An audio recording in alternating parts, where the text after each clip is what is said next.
ビートナイトです。今回もご視聴ありがとうございます。皆様、いかがお過ごしでしょうか？皆さん通常ってデータ管理とかってどうされてますか？僕の場合だとやはり外付けハードディスク、結構大きなハードディスクにデータを保存していくんですね。どうしても YouTube とかもう写真も撮ったりするので、その場合ってデータ量って膨大になるんですよ。そして、どこの何のハードディスクに何を入れたかなんてね、やっぱ忘れてっちゃうんですよね。外で作業する場合だと、こういった外付けのちっちゃな、ハードディスクを持って行ったりするんですけど、やっぱり忘れてっちゃったりもするじゃないですか。そんな時にですね、すごく便利だなって思うのが NAS です。ここ最近ですね、NAS、よく耳にするようになりまして、その名前、存在自体は知ってる方多いと思います。僕もですね、NAS の存在は知っていて、数年前にですね、その NAS というものを導入してみようかなと思っていろいろ調べたことがあります。その時はですね、ざっくり調べた時点で、なんかこれ難しそうだなと思ってたりしたんですけども、本日はですね、こちら Ugreen の NASSync DXP4800 プラスをご紹介していきたいと思います。Ugreen のこの NAS を使い始めて僕がこうイメージしていた NAS って難しいよねってイメージがガラリと変わりました。NAS 超初心者の私でもですね、簡単に使うことができたので、皆さんと一緒にですね、学びながら今回はですね、レビューしていきたいと思います。そもそも NAS って何とか、NAS で何ができるの？設定とか専門知識いるんじゃないのかとかですね、不安の方もいらっしゃると思うんですけども、今回の動画を最後まで見ていただければきっと、これなら自分でも使えるかなと思っていただけると思います。そもそも NAS ってなんだよってね、思われる方もたくさんいると思います。実際ね、この NAS ってかなりニッチなものだと思うんですよ。どちらかというと映像クリエイターとか、データを扱う人におすすめのガジェットじゃないかなと思ってはいたんですけども、実はそうでもなくて、一般ユーザーの方でも非常にですね、便利に使えるガジェットだと思いました。NAS 超初心者のそこのあなた。まずはですね、NAS とは何か簡単にですね、ご説明していきます。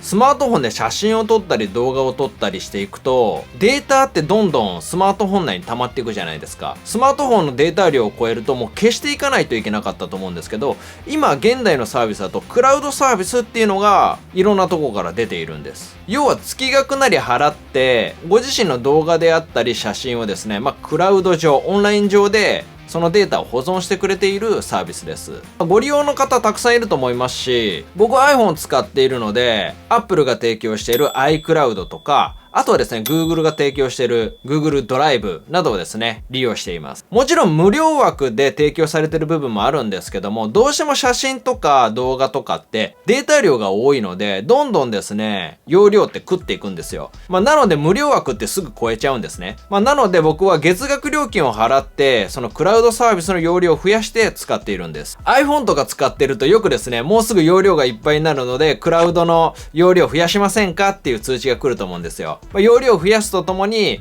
月額の料金が変わっていくっていう仕組みになっています。もちろんすごくいいサービスだと思いますし、実際僕も使っているので、すごくいいサービスなんですけども、どうしても月額の料金ってかかっていくと思うんですよね。通常だと企業が大きなデータサーバーがあって、そこでデータを管理してくれてるんですけども、NAS っていうのは、要は自宅でそのクラウドの仕組みを作ってデータを管理するというものです。ざっくり説明するとそんな感じで、もちろんですね、詳しく説明するとちょっとね、違う部分もあるんですけども、イメージとしてはそんな感じです。家の中に物がたくさん増えてしまって置き場所に困ることありますよね。その時に貸し倉庫とかってあるじゃないですか。そこに荷物を預けるっていうことがあると思うんですけど、それって月額料金を払ってそこの倉庫を借りてると思うんですが、それをクラウドだと思ってもらって、NAS っていうのは家にですね、大きな倉庫を買ってそこに荷物を入れておくっていう感じですね。クラウドサービスは月々の料金を払っていくんですけども、NAS っていうのは初期費用がかかるんですが、それさえ買ってしまえば月々の料金はかからないということですね。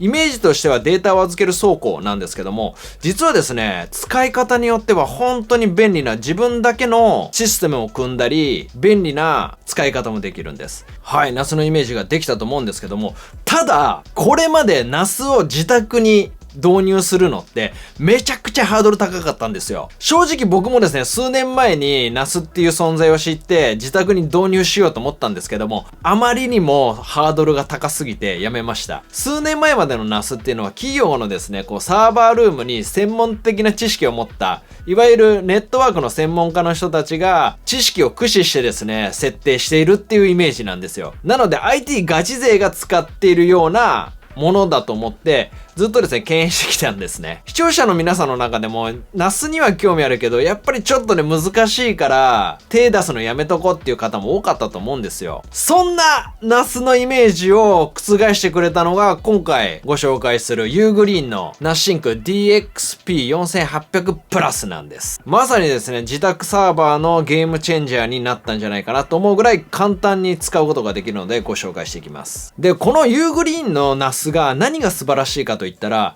もちろんパソコンをお持ちの方だったらパソコンで設定もできるんですけど、スマホ1台で設定できちゃうんですよ。で、今回紹介する NAS、まずですね、コスパがめちゃめちゃいいのと、性能が半端ない。他の NAS システムと比べても、よくこの値段で出してるなって思うんですよね。この Ugreen の NAS、いろんな方がですね、もう紹介しているので、ざっくりとの紹介にはなるんですけども、まず Ugreenって、以前にもですね、僕モバイルバッテリー紹介してるんですが、本当にですね、高性能なモバイルバッテリーを提供していたり、今回のような革新的な NAS を提供している会社なんですね。日本向けのクラウドファンディングのグリーンファンディングっていうのがあるんですけども、そこでなんと10億円以上支援金を集めたんです。今回紹介する NAS 以外にもいろんなシリーズが出ていて、なんで僕はこの DXP4800 プラスを選んだのかっていう理由もご説明していきたいと思います。まずは外観なんですけども、このシックな色、デザイン、非常にシンプルなので、比較的どんな部屋に置いてもマッチするデザインじゃないかなと思います。まず主なスペックなんですけども、スペックがすごくて、まずこの DXP4800 なんですけども、3.5 インチハードディスクをですね、4台まで搭載可能で、最大 136TB までですね、搭載することができます。ちなみにこのハードディスクっていうのは別売りなので、ご自身で用意する必要があります。136TB って、もうちょっと計算できないぐらい膨大な量のデータを保存することができるんです。ただハードディスクでも容量が増えれば増えるほどお値段で高くなるので、やはりですね、予算に合わせて組んでいく必要はあると思います。あとはですね、脳の部分も高性能なチップが入っておりまして、重たい処理もですね、サクサクやってくれます。あとメモリーっていうのも入ってまして、標準でメモリーが 8GB 入っています。これ、いわゆる NAS サーバーなんですけども、コンピューターです。はい。コンピューターが搭載されてると思ってください。このメモリーも自分のこの使い方次第、例えばたくさん使うよっていうヘビーユーザーには、やっぱり 8GB ってちょっと心もたないんですよ。それをですね、増設できて、最大 64GB までメモリーを増設することができます。あとメモリーも増設できるんですけども、SSD もですね、追加することができるんです。この SSD を入れることによってアプリの起動が速くなったりとか NAS 自体の起動が速くなるんですね。この SSD スロットも2機備わっているので、自分自身がですね、どういった使い方をするかにもよるんですけども、追加でですね SSD も入れてあげることができます。あとはですね、なんで僕がこの4800プラスおすすめかといったら、ここあるんですけども、このネットワークをつなぐこの LAN ポート、ここがですね、なんと 10Gb イーサネットに対応してるんですよ。要はですね、これにつなぐことによってデータ転送速度っていうのがとてつもなく速いんです。もちろんこれがあるからといって転送速度が速くなるわけじゃないんですよ。受ける側であったり送る側、そちらのですね、環境も整えてあげる必要があるんですね。とはいえですね、この 10Gb イーサネットがあることによって高速に転送できる環境は整えられるっていうことです。そこそこいいものでも 2.5 ビットイーサネットとか、通常だと 1Gbイーサネットっていうのが多いと思います。その中でですね、10Gb を使えるっていうのはめちゃくちゃ驚いた。はい。あとは 2.5Gb のイーサネットの LAN ポートもついています。あとは USB2.0 が2つ、そして USB3.2 が1つ、HDMI が1つついています。USB3.2 っていうね、高速に転送できるものもついているので、高速で大容量のデータを移してあげることができるんです。あとですね、ここにファンがついてるんですけども、やっぱりですね、このファン、見た目はあまりよろしくないということで、ここにですね、こういった網網のネットがついていて、これはですね、マグネット式になっているので、ここにガチャッと、はい、つけてあげると、見た目もですね、非常にかっこよくなります。そしてフロントも見ていきましょう。フロントには SD カードスロットルが1つと USB Type-C が刺さるところが1本。そしてフロントにも USB 3.2 が搭載されております。このハードディスク入れるのも本当に簡単で、今までのものだとやっぱりこうネジで締めたりとかしないといけなかったんですけども、ここのプッシュって書いてるところがあるんですが、ここを押すとこのケース自体がちょっと広くあるので、ハードディスクを入れてあげてガチャッと閉めれば完成です。あとはですね、装填するだけで終わり。非常に簡単に装填することができます。あと鍵がついておりまして、この装填したところに鍵穴があるので、ここを回すと、はい、こんな形で、ここをプッシュしてもハードディスクが出てこなくなります。万が一ですね、押してしまってハードディスクが飛び出してくるっていうこともないですね。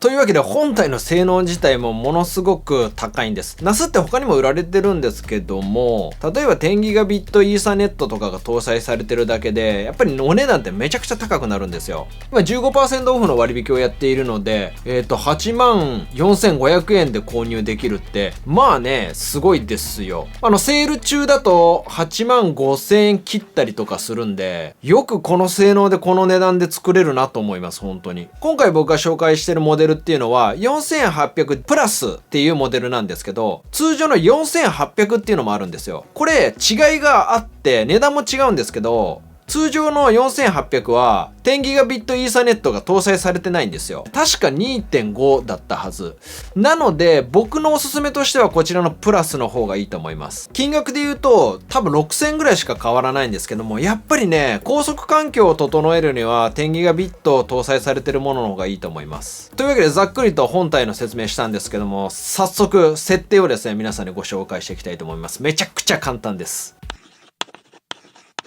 パソコンをお持ちの方はパソコンでももちろんできるんですけども、パソコンをお持ちじゃない方ではもうスマートフォンでもできちゃうので、スマートフォンでやっていきましょうか。はい。ちなみにパソコンでやる場合はこんな形で URL に、こんな形で入れてあげると、はい、接続画面が出てくるので、これで接続することができますが、今回はですね、スマートフォンでやっていきましょう。専用アプリが用意されておりまして、もちろん日本語対応なので、簡単にですね、設定することができます。はい。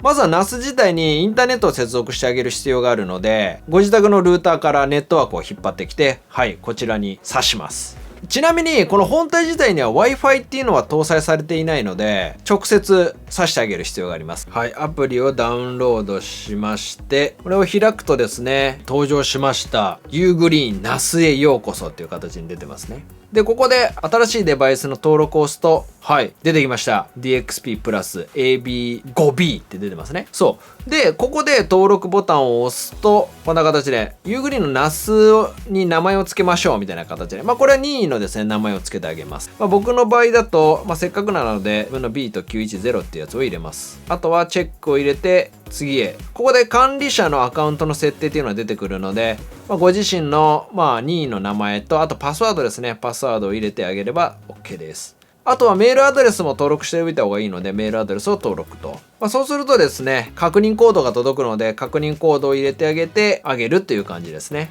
で、ここの設定で、システムの更新などをどうするのかってあると思うんですけども、これは推奨の一番上の重要な更新のみ自動的にインストールでいいと思います。で、しばらくすると、はい、というわけでこんな形でシステムを構築してくれるんです。これでほぼ終わりです。やばくない？だいたい5分ぐらいでですね、設定が完了します。というわけで、ハロー、Ugreen NAS へようこそという画面が出てきました。最初にですね、こんな形で使い方の説明が出てきたりするので、で、ここでストレージマネージャーっていうのが出てきます。ここでですね、さっきセットしたストレージをどういう風に運用していくのかっていうのをセットしたハードディスクが出てくるので、ここにチェックを入れまして、ここがちょっとね、聞き馴染みのないことだと思うんですけど、で、ここで、RAID。これでレイドって読むらしいんですけど、これを設定する必要があるんですよ。これ何かと言ったら、やはり NAS ってすごく便利だし、月々の料金はかからないんですけども、その分やっぱりリスクっていうのもあるんですよ。なぜかと言ったら、例えばこのハードディスク壊れてしまったら、データっていうのはそのままなくなっちゃうんですよ。そのハードディスクが壊れてしまった時のためにバックアップとしてこのレイドというものがあるんです。ちょっと昔の例で言うと、昔って写真でアルバムとかに入れて家の棚とかに置いてたじゃないですか。でもそれって万が一水をこぼしちゃったりとか何かで消失してしまったっていうことがあったら、その思い出ってなくなっちゃうでしょ。そんな時のためにアルバム全く同じ写真をですね現像してアルバムを2つに分けておく。例えば片方が燃えてしまった場合でももう1個があるので思い出が守られます。要はそんなような仕組みです。例えば1機のハードディスクが壊れてしまったとしても、もう1つのハードディスクで同じデータを保存しているのでデータが守られるという仕組みです。これはですね、ハードディスクの数にもよってバックアップの領域っていうのは変わっていくんですけども、今回僕はハードディスクを2つ入れているので、もしこっちのハードディスクが壊れてしまったとしても、こちらで保存しておくことにしておけばデータを守られます。なのでこれを見てみると、RAID 1っていうのがあって、これを説明を見ていくと、必要なハードディスクは最低2つ。データ保護。1台ハードディスクが故障したとしてもデータは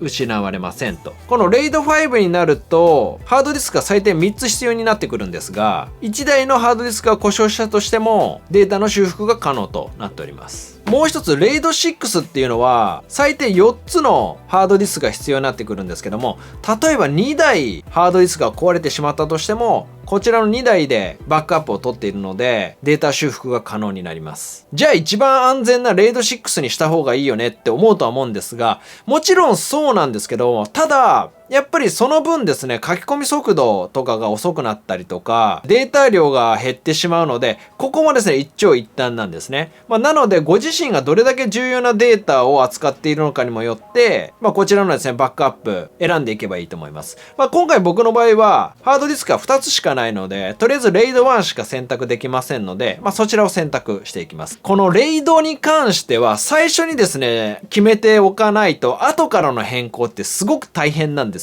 もちろんですね、データを使っていく中で環境って変わっていくとは思うんですけども、最初のうちにですね、この RAID 1なのか、それとも5なのか、6なのかっていうのは決めておいた方がいいと思います。後からの変更はとっても大変です。はい。じゃあ、RAID 1にしてシステム構築オンとやっていくと、こんな形で作ってくれるんですけども、この RAID を作って完全に完成するまで結構時間がかかるので、はい、こんな形で出来上がりました。ちなみにこのストレージってやっぱりイメージでは個人、自分だけで使うものだと思うと思うんですが、これがですね、家族間とか、もちろんお仕事とかで共有ホルダーっていうのも作ることができるんです。その作り方もね、めちゃめちゃ簡単なんですよ。このアプリを見ていくと、はい。今、管理者が1人になってますね。僕のホルダーだけになってるんですけども、最初の画面のこのファイルっていうところがあるんですが、ファイル、ユーザー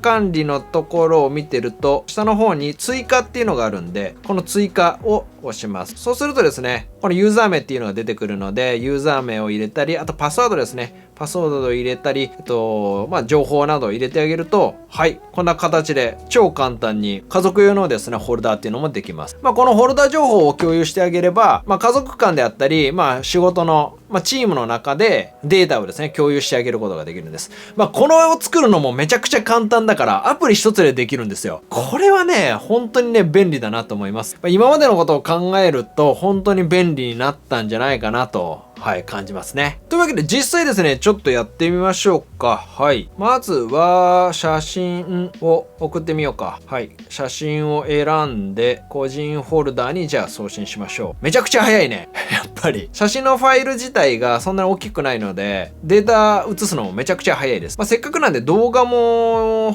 やってみましょうか。この6分23秒ってやつをちょっと送ってみましょうか。42メガなんですけども、うちのインターネットの環境っていうのが早くないんで、マンションなんで、どうしても時間はかかるんですけども、もうすぐですね、インターネット環境もですね、整えようと思います。そうすればもっと早く転送はできると思います。こんな形で、動画もですね、結構早く転送することができます。これに関してはインターネット速度にも依存する部分も出てくるので、直接 LAN ケーブルで繋いでたりするともっと早いんですけど、ネットワークに関してはインターネットの速度にも依存するので、どうしても早くオンラインで早くデータ転送したいっていう場合はインターネットの速度を変えてあげる必要があります。モバイル通信でどのぐらいできるのかっていうと、モバイル通信だとやっぱり環境にもよるので速度って安定しないんですよ。そうするとね、やっぱりちょっと遅くはなりますね。あとはこれ、もちろんこのさっき言ったデータを保存しておく倉庫っていう話をしたんですけども、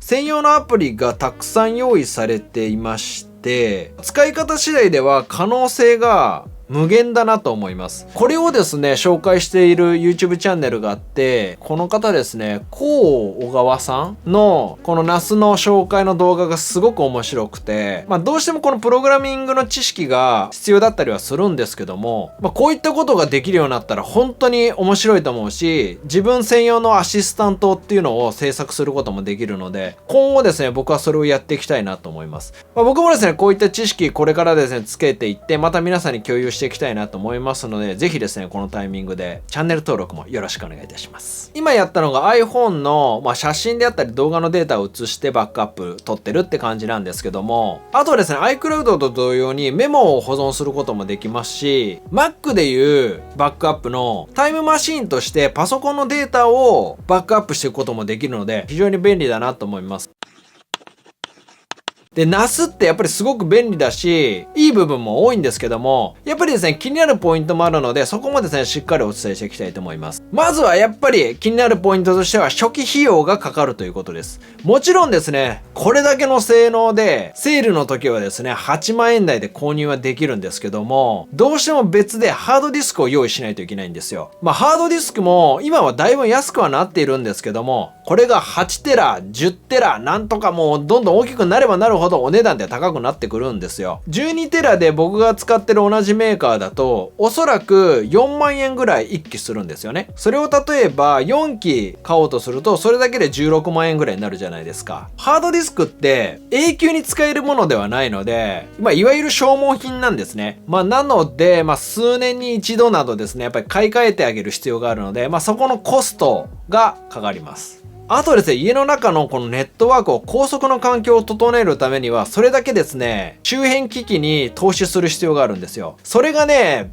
どうしてもお金はかかる。10ギガビットイーサネットに揃えるためには、それに適応したルーターを用意しなければいけませんし、パソコン用のドッキングステーションとか、やはりそれに合わせたものを購入すると、そこそこお値段がするんですよ。でもそこまでやる人って、本当に一部だと思います。特にですね、動画編集をする人は、そういった環境を整えてあげるといいかなとは思います。あと気になるポイントとしては、よいしょ、でかい。サイズが大きいっていうことですね。なので、これを置く場所が必要ですし、あとはですね、静音性です。もちろんね、静かにはなってはいるんですけども、どうしてもハードディスクに書き込む時の音って、カリカリカリカリカリって音、聞いたことあると思うんですけども、その音って聞こえるんですよ。なので、例えば寝室に置くのは僕はできないですし、音が気になるよっていう方はそれなりにですね、音対策っていうのをしてあげた方がいいと思います。NAS に全部保存しておけばいいじゃんっては思うんですけども、やっぱり 100% じゃないのでハードディスクは壊れるってことがあるんですね。その時のためにどうしても物理的に別で僕はバックアップは取ってます。本当に大事なデータっていうのは別でハードディスクに保存しています。もちろん NAS って便利なんですけども、ただセキュリティ面っていうのは自分でしっかりやっておかないと、大事なデータそのままですね、持ってかれたりとか破壊されてしまう可能性もあるので、セキュリティを入れてあげるって必要があるんですね。昔と違って、そのセキュリティを入れるのもすごく簡単にはなってはいるので、そんなに難しくはないんですけども、